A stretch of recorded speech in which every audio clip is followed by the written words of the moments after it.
And I'm your host, Laura Poutre. I'm a senior editor at IndustryWeek. Today, I'm talking with Melissa. She's the Chief Learning Officer of Udemy and the author of the new book, Reculturing, which looks at why organizational cultures fail and what leaders can do about it. Welcome, Melissa. Thank you, Laura. It's great to be here. It's great having you here. So maybe you can tell me a little bit about why you wrote Reculturing and who you wrote it for? Sure. So I wrote this book because I have been in the field for over 20 years, really at the intersection of culture and learning. And I have been at some pretty iconic, amazing companies like Twitter and Adobe. And I had a stint at WeWork. I'm now at Udemy, which is also a fantastic company. And I've just seen what it takes to create and evolve great cultures. And I've seen what it looks like when we don't pay attention to that. So I really wanted to write a playbook from a practitioner's perspective on how we actually can intentionally design culture and not only do it once, but have it be this iterative, ongoing process that we continue to look at. Great. Well, and it does sound like you've worked at some amazing companies, mostly in the tech world. Mm-hmm. What's wrong with typical corporate efforts to change culture? A lot. I think a few things. One is I think we've, for so long, relegated culture to HR. And I think that's the wrong way to look at it. I think everyone at the organization owns and actively participates in culture every day. I think that in every moment and every decision and every communication, we are either strengthening or weakening culture. We're just not necessarily realizing it. So I think the first mistake is just that this is owned by HR and it's not. I think second is what we just talked about, which is it is an ongoing process. I think just as we've known, especially in the last couple of years, that we have to iterate on strategy and continue to be agile, we need to do the same with culture. When major shifts are changing in the business, when we're continuing to grow, how we work together it needs to evolve and be looked at so that we can evolve with the business. I talk about culture being more of how we work together, and strategy is more of what we do, while our purpose or mission is why we do it. So I think a systems approach, connecting all of those pieces, is what we need to continue to look at on an ongoing basis.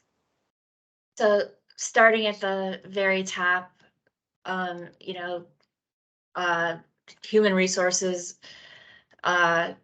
it serves its purpose, but the culture change efforts have to come from the very top. Is that what you're saying? I think it's co-created. I think Mm-hmm. the best cultures, dynamic cultures that I've been part of have been supported and started at the top, at the leadership level, but co-created with the employees as well. So as you're evolving values and behaviors, making sure that you're getting a lot of input from at least 10% of your employees as you're looking at what new expectations are for working together. I define culture in three ways. Okay. It is not just values, but it is also your behaviors. So I think there's a lot of definitions out there on culture, which is another reason why I wrote the book. Culture has been around as a concept for 70 years, and we still talk about it as the organization's personality or what happens when the boss leaves the room. And it's just this very nebulous definition. And I've experienced ways to operationalize culture like so many other business processes that we do. So go beyond just the values and codify what you mean by innovation. What do you mean by teamwork? Whatever your values are, put a few behaviors Okay. behind that so that employees really understand what that means at our organization. And then the second piece is all about process. So figure out what all of your processes are. So hiring process, onboarding, feedback, development, promotion, recognition, all of those should embed behaviors into them so that you can reinforce the culture and how you work together. And then lastly, practices are more of those informal kind of things we do every day. So our meetings, how we communicate, how we make decisions, those also ideally exemplify what our core behaviors are. Yes, I hear a lot from manufacturers.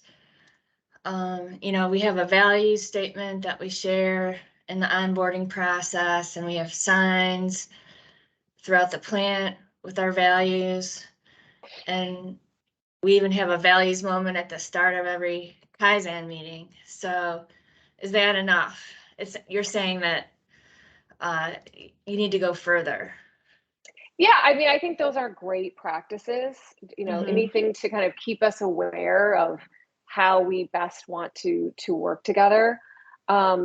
But yeah, I mean, I have an example of working at two different companies who were doing more work around their values and behaviors. Both of them were all about having a value of innovation.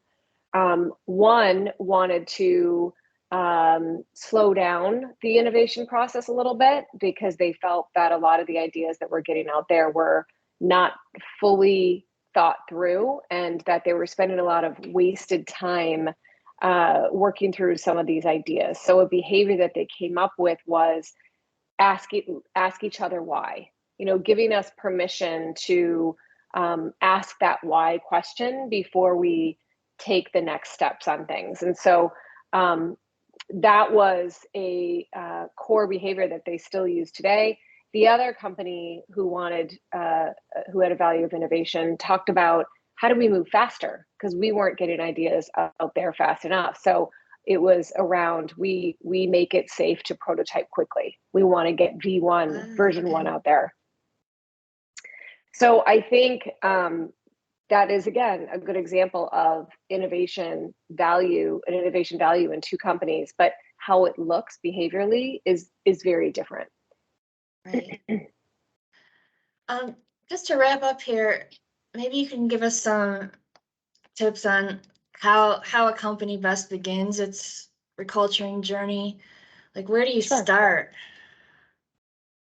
Yeah, I mean, I would say the primary audience, because you always have to have one audience for these books. It is leaders, but I would say it's also for every employee. I think it's a playbook for employees to check in on. Is my organization reinforcing culture? And so I think a good place to start is, do you understand what those values mean? Are there specific behaviors that have been highlighted, have been talked through that help me understand how I can be successful in this role, how I can perform in a way that is effective. And when we get to that time of a performance check-in, when we talk about both our results and how we're working, I want to make sure that I have no surprises. So really understanding what those behaviors are that my manager and my colleagues are looking for is just a great first start for anybody in an organization to really consider. Great. Thanks so much for your time today, Melissa. The book Thanks, Laura. is Reculturing. Design your company culture to connect with strategy and purpose for lasting success. Have a good day, everyone.